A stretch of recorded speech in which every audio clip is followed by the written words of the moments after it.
Hello, everybody. This is Brad Bolenbaugh of Apostle Games coming to you live from sunny North Carolina in the United States of America. With the kiddos back in school, we've been working hard on new features in Age of Tribulation. So come on in and let's check it out. All right, guys, so here we are in the world map. And before we get started with developer log number 11, I just wanted to apologize that it took me a month and a half to get this devlog out. The month of July every year is a really busy time for me and my family. We go on vacation and we also get our daughter ready for school. And there's just a lot going on in the month of July. However, the good news is from August all the way until June, those months are pretty much free, so I'm able to work on AOT pretty much full time. So yeah, we shouldn't have any more interruptions in the devlogs and the process and all that good stuff. So thank you for bearing with me on that. But yeah, I wanted to talk about this new game mechanic. It's the new map system that's taken me about two and a half months to do. It turned out to be a lot more involved than I originally anticipated. But it's good, though, because maps are going to be such an important part of Age of Tribulation because it shows you where you are in the world. And there's a navigation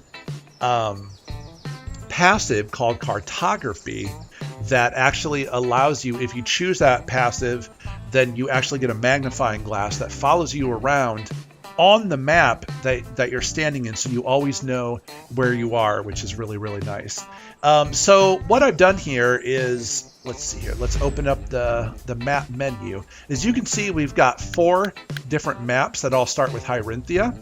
And we have the northwest quadrant, southwest, northeast, and southeast. I've cut up the nation of Hyrinthia into 4 different zoomed in maps so we can have a lot more detail of where we are. And then what I did is I put the entire continent into a Continental Kingdoms map that not only features the Kingdom of Hyrinthia, but the other 3 kingdoms that attach to it. And then, of course, the 6th option here is to close the map menu. So let's go ahead and open up the Continental Kingdoms map first.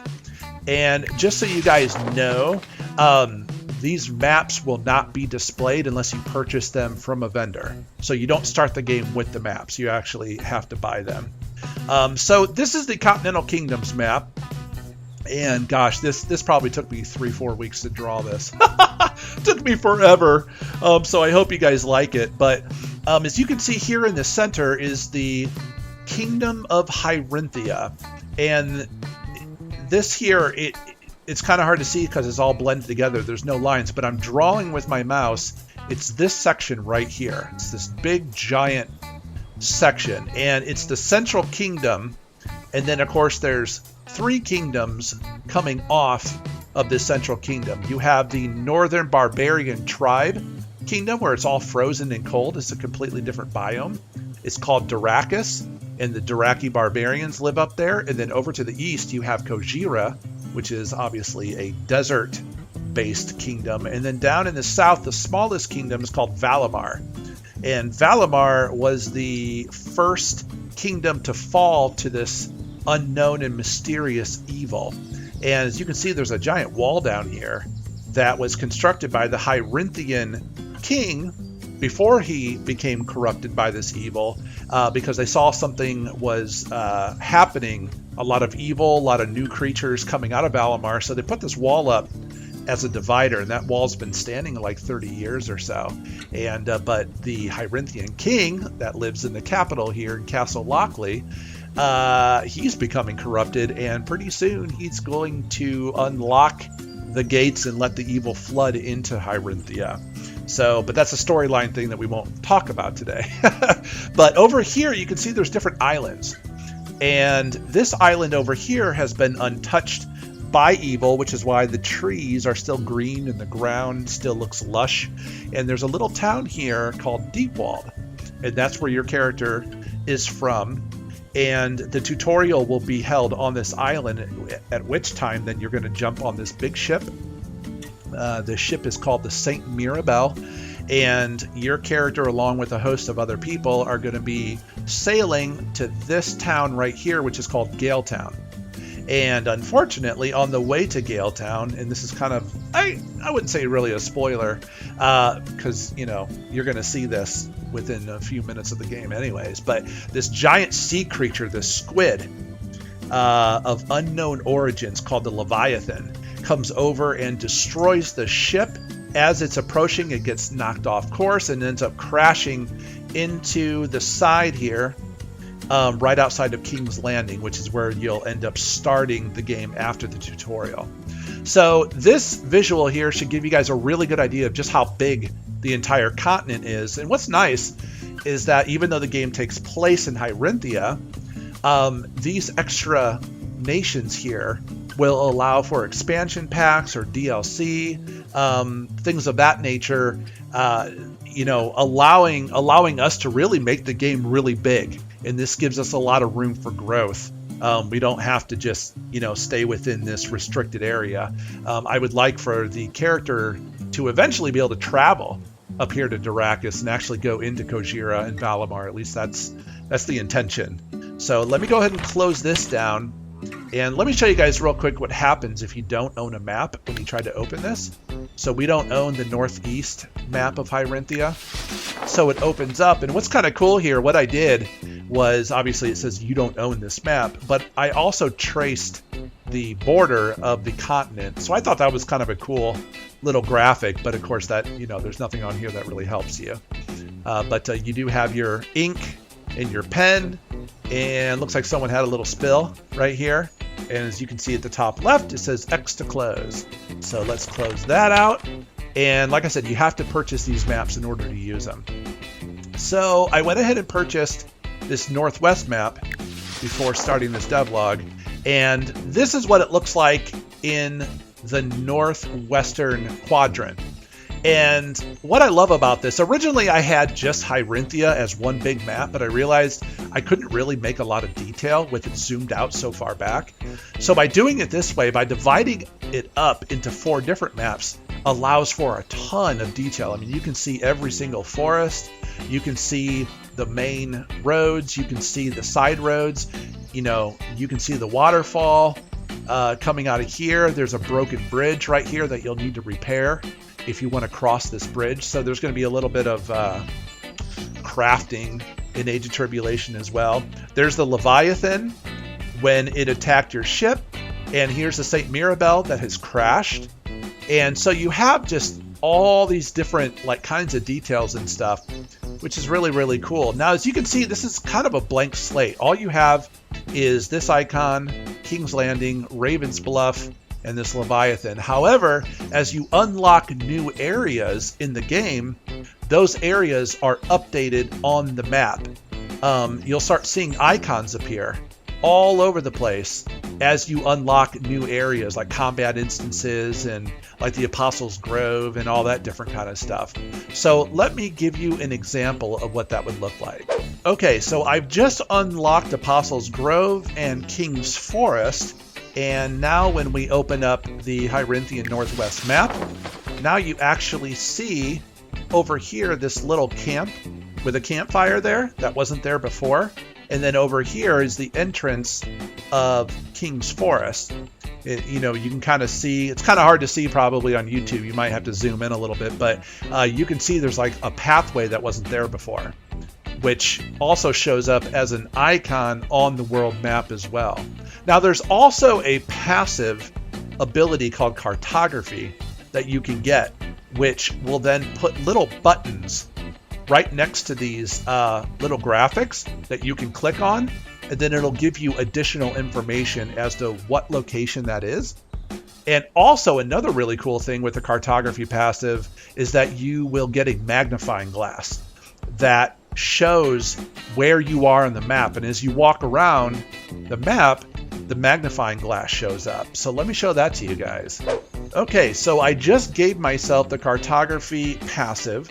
And now when we open up the Northwest map, now we get this really cool magnifying glass that shows us that we're somewhere along this road here in the south. But on top of that, we also have these buttons that weren't there before. When we put our mouse over the button, it glows and makes a little clicky noise. Now, when I click on this, see this right here? This is also new. It says click on buttons for more information. So I click on this button. It tells you the name of the location. This is King's Forest, and it also tells you this is suggested for levels 1 through 5. Now, if I come over here to this green one and click on it, it says Apostles' Grove, and that's for sleep and for praying. If I click over here, this yellow button, it says this is the St. Mirabel, and it's a location where you can search for loot. And I'll explain that mechanic at a later time. But you notice that these buttons have different colors, right? So this green, just like on the world map up here, the green is a safe place where you will not be attacked. The yellow designates that it is a neutral area where it's on the world map and you can possibly be attacked if you're walking around. It's just totally random. And then red is obviously a danger zone or a combat zone where there's going to be enemies. Now, if we come back here and we look at this magnifying glass, we start walking around. We're going to continue heading south towards the southwest quadrant of Hyrinthia. Now that we've moved a little bit, we open up the map again, and there we go.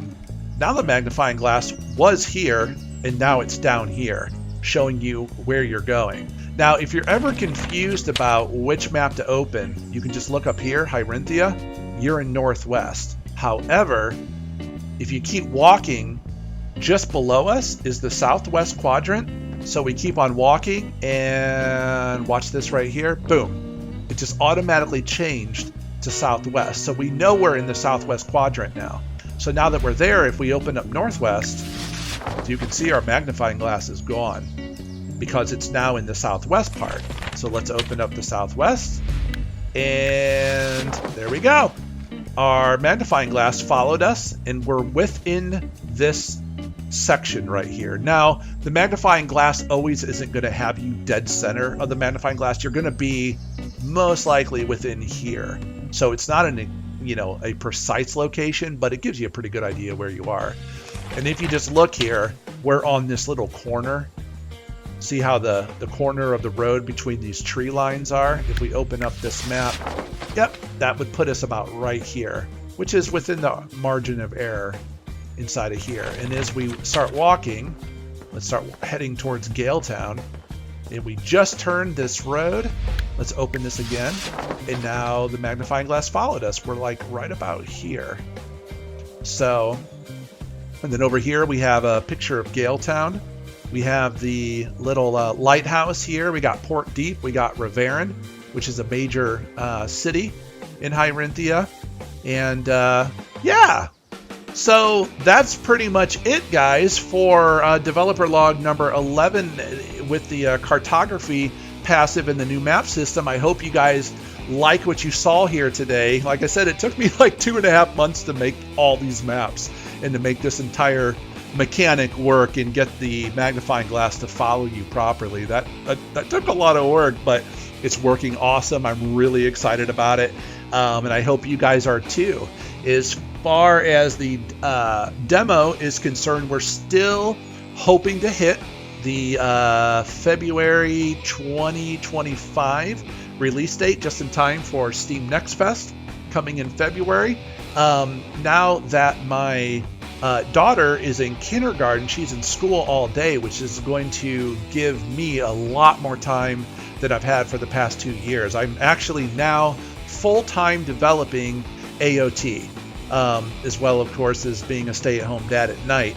Yeah, that I'm actually working about 40 hours a week now, which is really exciting because up until now, for the past 2 years, I've only been able to work on this game for maybe about 20 hours a week. And I think I've done a lot in those 2 years, but I'm really excited to really hit this thing hard and start turning this into like a full-time job. So anyways, hope you guys are excited. Wishlist us on Steam, join the community, or join us on Discord. Check us out on Twitter X, and support us. If you're interested in this, talk to me on Discord. I'm on every day, Monday through Friday.